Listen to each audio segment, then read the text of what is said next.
লুৎফর রহমান। লুৎফর, জানাবেন পঞ্চগড়ের শীতের তীব্রতা কেমন, তাপমাত্রা কত এখন?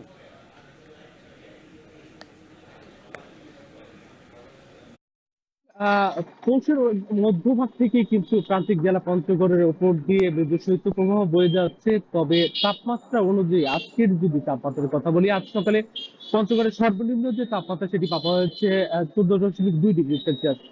গতকালের যে সর্বনিম্ন তাপমাত্রা রেকর্ড করা হয়েছিল তা ছিল 9.5 ডিগ্রি সেলসিয়াস। তাপমাত্রা কিন্তু গতকালের তুলনায় অনেকটা বেড়েছে, তবে শীত কিন্তু কোনো অংশেই কমেনি। উত্তরে যে ঠান্ডা বাতাস সেটির পরিমাণ কিন্তু অনেকটাই বেড়েছে।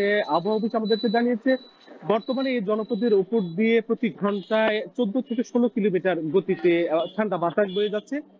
এই ঠান্ডা বাতাস কিন্তু শীতের তীব্রতাটাকে অনেকাংশে বাড়িয়ে দিয়েছে। আমরা দেখেছি যে শীত এলেই কিন্তু এই জেলার যারা নিম্ন আয়ের মানুষ রয়েছেন তারা কিন্তু খুব দুর্ভোগে পড়েন, বিশেষ করে খেটে খাওয়া মানুষ যারা রয়েছেন।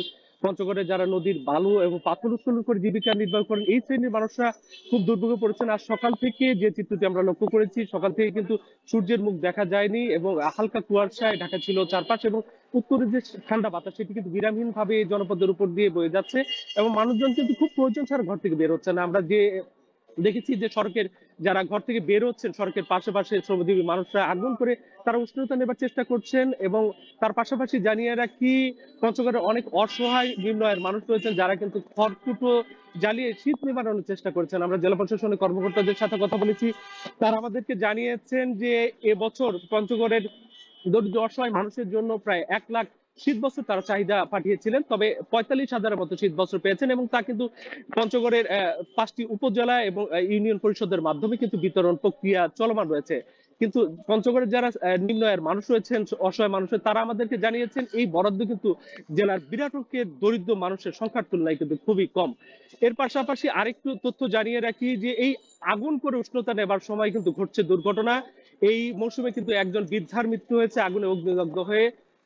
এর পাশাপাশি জানিয়ে রাখি যে পঞ্চগড়ের যে সকল হাসপাতালগুলো রয়েছে সেখানেও কিন্তু শীতজনিত রোগে আক্রান্ত রোগীর সংখ্যা বাড়ছে।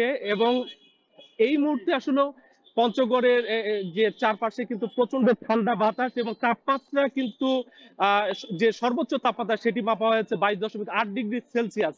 তবে কিন্তু এই মুহূর্তে তাপমাত্রা আরো কমে আসছে। তো মিম, এই ছিল আমার কাছে পঞ্চগড় থেকে শীতের সার্বিক চিত্র। পঞ্চগড় থেকে সরাসরি যুক্ত হয়েছিলেন সহকর্মী লুৎফর রহমান। শান্তবাজার এ পর্যন্ত